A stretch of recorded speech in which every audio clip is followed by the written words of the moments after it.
Hello, everyone. Jacquie Edwards here. Thank you for joining me today.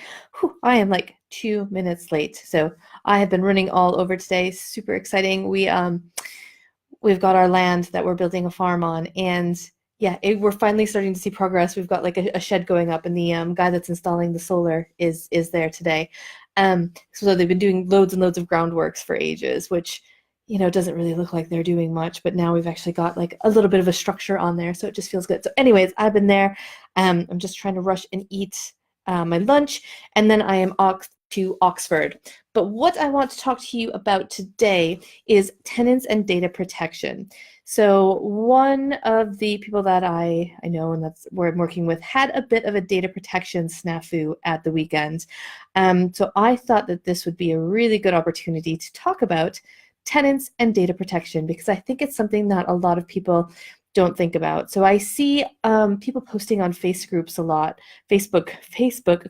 lot about your tenants and your house shares, and how do you kind of communicate with everybody so that they know what's going on. It is super, super important to kind of communicate with your tenants. Always let them know what's going on. If they've reported maintenance, keep them up to date and informed of what's happening. Now I see a lot of people set up WhatsApp groups, so like text messaging groups with their tenants, which can be great, but you have to be careful that you've gotten their permission specifically to share their phone number in a WhatsApp group with their other housemates. So most of the time, if you run your HMOs like I do, or if you plan to kind of do them as a room by room rental, the tenants aren't all coming in as one group, so they don't all know each other when they move in together.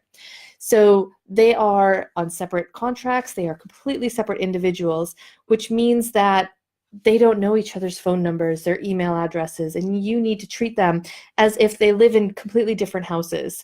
So if you send them an email, which is where the person went wrong this weekend, you have to make sure you blind copy all of those tenants on every single email that you send. Because if you just send them a regular email and they can see each other's email addresses, you've just basically violated data protection, because you've shared their personal detail with other third parties. Now, if they want to share their email addresses amongst each other or their phone numbers, that's up to them. So if they want to put all their details on a notice board or exchange details, that's fine. But you need to be careful that unless they've given you express permission to share their information with their housemates, that you aren't doing that. So I've got a privacy policy on my website that says, here's how we use your data. I also include a page at the very end of the contract that just says, here's how we use your data and your personal information. We do say we share it with third parties. Of course, we share it with, the landlord. We might have to share it with, the council for council tax purposes, or for any other bills. We might have to share some of their personal data. So we say that in our privacy policy. We also do say in our privacy policy that we'll have to share your data with any other kind of future managing agents, if there are any. So we do make sure we've got that in place. So make sure you have kind of looked into this and that you've got your own privacy policy for your business that shows how you're using other people's data and other people's information. Now, going back to, lots of people setting up these WhatsApp group for their tenants so that you can kind of chat with them and they can all chat together. Again, that's fine as long as it's in your privacy policy, or as long as they've expressly given you permission that you're allowed to add them into that WhatsApp group, and that they're happy for their phone numbers to be shared with their other housemates. Because if you haven't done that, you can open up a whole can of worms that they can come back at any point in time and be like, I didn't give you permission to do that. You've violated data protection laws, GDPR, if you've heard of that. Whole big deal that came out earlier this year, I think, or maybe it was last year now. Time flies. But again, you just have to make sure. The same for, lots of people like to make a notice board and put tenants' information on that notice board. So whenever a new tenant moves in, they can see who all the current tenants are, and you put their information up so they can all contact each other and know each other. Again, you need to be really careful that if you're even kind of giving full names and stuff, it's a gray area. So that is their personal information, putting their phone number, their email address on that notice board. You need to make sure you've gotten their permission to do that before you put it on there. So one of the things that, again, we're handing over some of our rent-to-rent properties as we move on to other ventures. So one of the people that's taking on a number of those properties sent an email out to all the tenants with his new bank information. Instead of blind copying all the tenants, he just copied them. So they could all, and this was across a number of houses, so they could all see each other's email addresses. Now, we only had one tenant that kind of wrote back and threatened litigation and all of that kind of stuff. So most of the time, your tenants aren't going to notice. They're really not going to care, especially if it's only with their housemates. But you need to realize where you stand legally in that you can't share their information unless they've given you permission. A really great place to look for more information, and what I told this guy to do, is to go to the ICO website. So it's ico.gov.uk, the Information Commissioner's Office. They are basically like the data protection gurus or data protection police for the UK. So their website it's got loads and loads and loads of resources on it about how to protect people's data, what your responsibilities are as a business owner. And theoretically, you should be signed up with them. It's £35 a year to kind of be able to collect data from people. So if you're collecting data, which you are as a landlord or as an agent, where you're holding tenants' contact details or landlord's contact details or anybody's kind of personal information, you should be registered with them. Again, they've got loads of information that you can read through so that you can make sure you understand the legislation.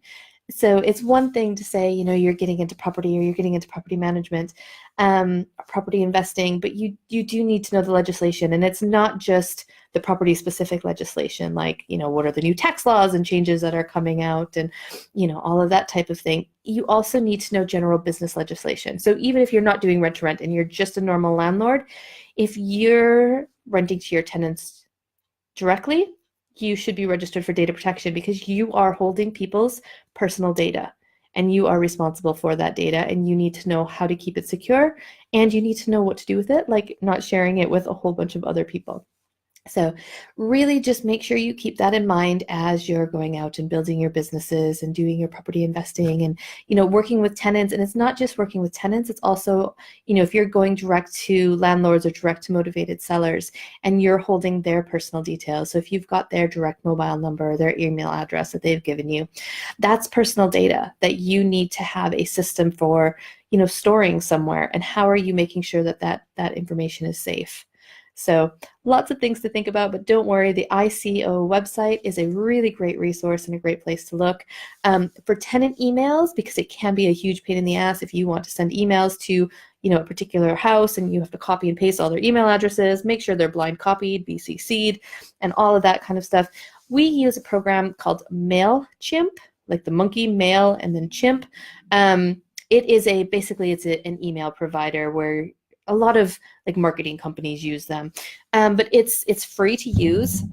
They just have a little brand, so their logo will be at the bottom of your emails. But you can set up and put. So what we do is we put all of our tenants' names in there. You can put a little label next to them, so you can be like, that one lives at 123 Main Street. That one lives at Gordon Street. That one lives at whatever street they live at. And so you can then say, I want to send an email to everybody that lives at Main Street. And then you can write the email and it will send it to them. And there's no worry about sharing tenant email addresses. They won't see each other's email addresses. You won't have to send a number of messages. It just makes things super easy. So check out MailChimp for kind of making email messages easier. And there are loads and loads of other kind of clever systems and stuff to use. But I think as a basic, that's a great one to set up because it's free to use. And it makes your emailing life easier. And also make sure you check out data protection information at the ICO.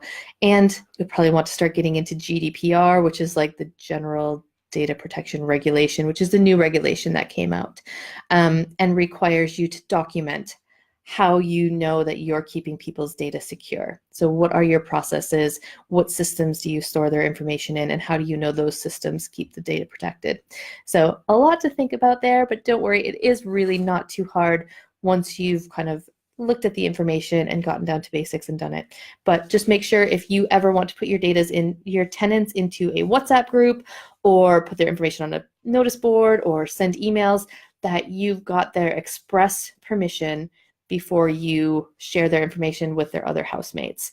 Again, you could just have that written right into the contract that we will put you into a WhatsApp group where your other housemates can see your information, and as long as they've signed that contract, that's perfectly fine.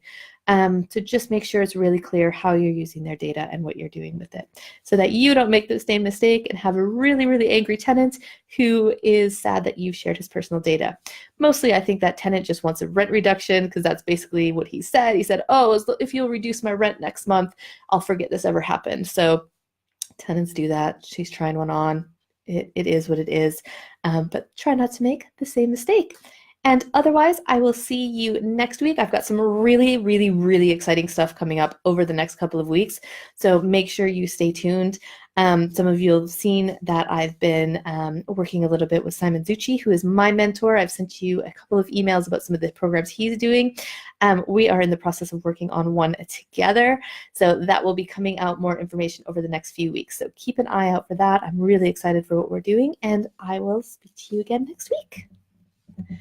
Oh, I lost my mouse.